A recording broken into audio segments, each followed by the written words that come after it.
time for our final topic of the day. Adrian Peterson was a healthy scratch Sunday against the Eagles, and some teammates were not happy with Jay Gruden's decision. Offensive lineman Morgan Moses said that it was a slap in the face to bench a Hall of Fame caliber guy like Adrian Peterson. So, Shannon, do you agree that this is a slap in the face? Hell yes.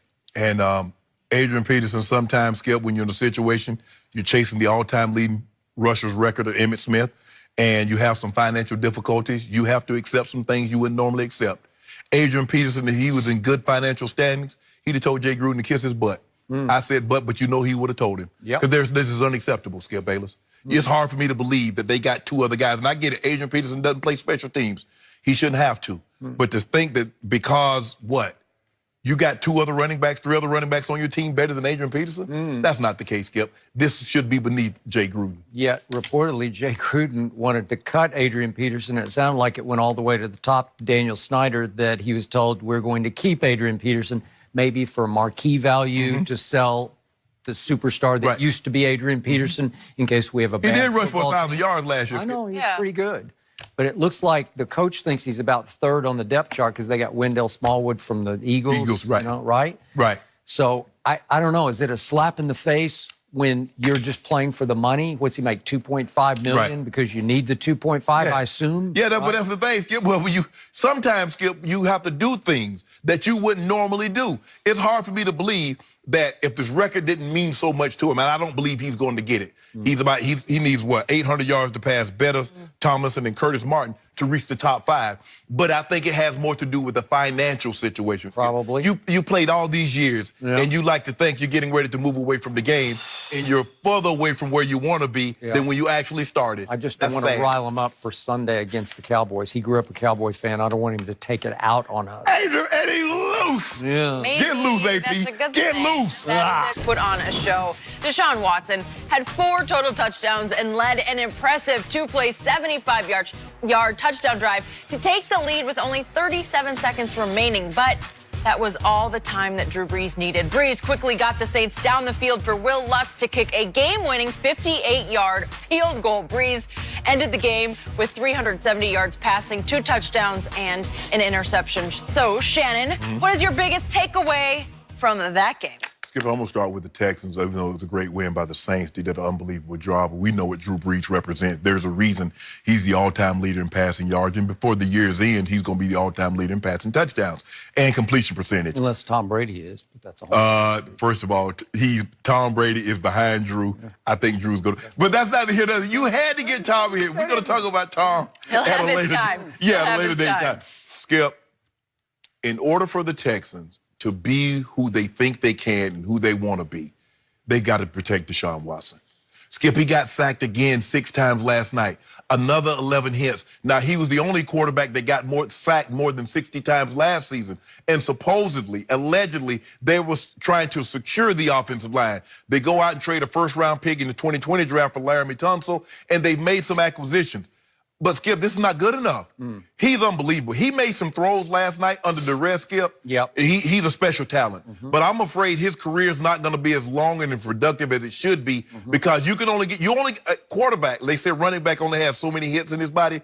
Trust me, a quarterback is only going to be able to go to the ground so many times with a 280 or 300-pound man falling on top of him. Skip, they got to do a better job. I mean, he had the weapons that he has, DeAndre Hopkins, Will Fuller, now Kenny Stills made a big-time catch to put him, give him the lead late in the ball game. But he just took far too many hits. And when you're playing a team like New Orleans, especially in that building, that's a different building to play in than most venues on the road. You had an opportunity, and you're going up and down the field. Skip, they found a rhythm, they're going up and down the field. And he makes the one mistake, and it gives New Orleans a sense of, a new sense of urgency, a life. And they catch fire, and they couldn't stop him. They did a great job of holding on to a field goal, but 43 seconds with Drew Brees is an awful lot of time, especially when he has one timeout. With the weapons that he has, Michael Thomas, Ted Ginn Jr., he got hurt. He was nicked a lot last year, Skip, and he missed a lot of the season. But he's the guy that can take the top off the coverage and let Michael Thomas, who catches everything, work everything shallow in the middle of the field. But the Houston Texans, Skip, they got the best quarterback because there's no Andrew Luck now. And now look what he's going to face. He's going to face a backup in Minshew in Jacksonville. Yep. He's got Jacoby Brissett in Indy, and he got Marcus Mariota at the Titans. They should win this division, but their quarterbacks take far too much punishment for this to be a for them to go where they need to go long term. I thought they played well. One more thing, Skip. The Texans didn't re-sign Jadeveon Clowney because I believe they're going to have to offer Deshaun Watson in excess of $150 million in a contract extension, and it's probably going to start next year. But I know a guy that did miss Jadeveon Clowney, and that was J.J. Watt. The first time that he's played a ball game without a tackle or hit. Wait, did he play last night? It's interesting. You've loved him before, and I've said, because there was a time 2-3 years ago, you thought he was the best player in the NFL. And he was.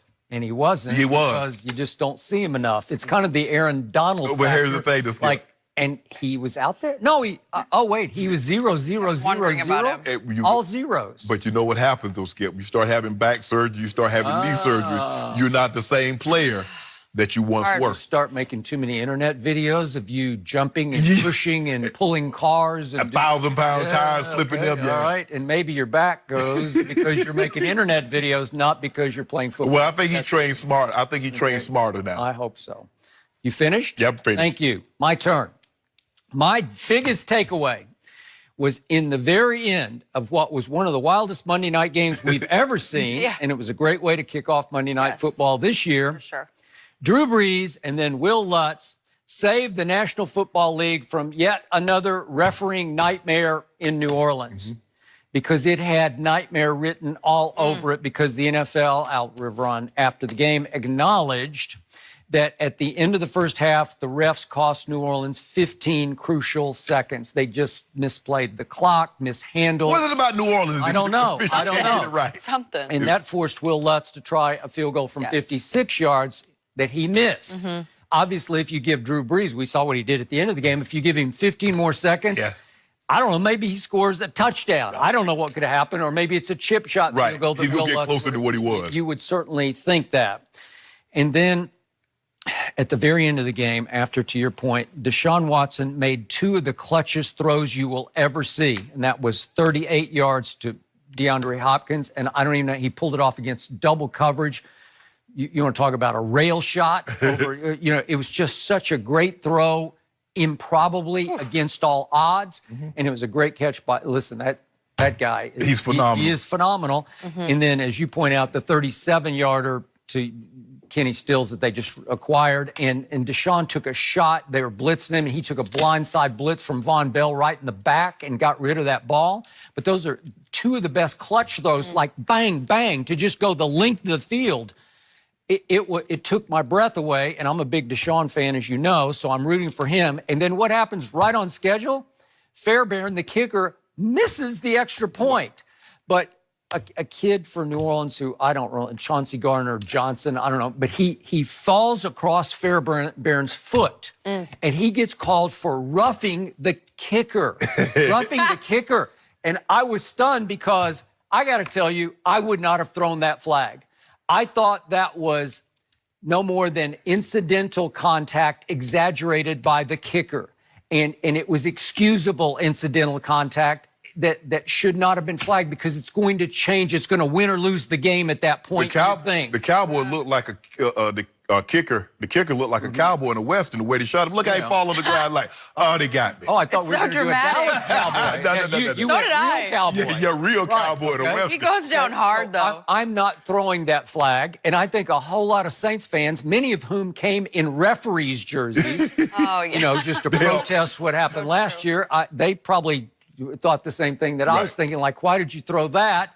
And obviously, they didn't throw the flag on Nickel Roby-Coleman last year in the NFC Championship game on Tommy Lee, what was it, Lewis? Yeah, Tommy, And so that was the controversy. It looked like it had reared its ugly head at that point. And then, of course, here came Drew Brees, and there went Romeo Crennel. And I love Romeo, another chip off the Belichick block, though those chips don't always do very well, do they? Yeah, but the block got Brady up there. Yeah. They just got chips. He's got that. That is correct. Well said. I agree. So here came Romeo's dreaded prevent defense. And the reason I think he fell back into the prevent, you mentioned Ted Ginn Jr., but on the previous New Orleans series, they'd been backed up 30